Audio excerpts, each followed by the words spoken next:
আমি যখন হাই স্কুলে পড়ি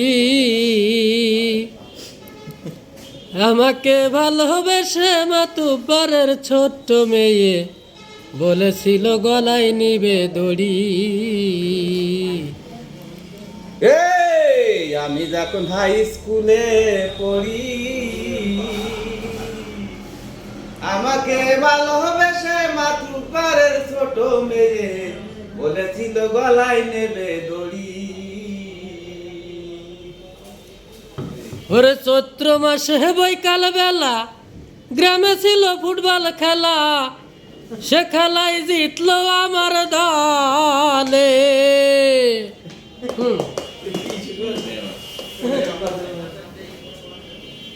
ওরে সেই না খেলা দেখতে যায়া পড়লাম বিষম লোকের ঠেলায়, ভাঙা চড়াই পাহু আমার কাটে।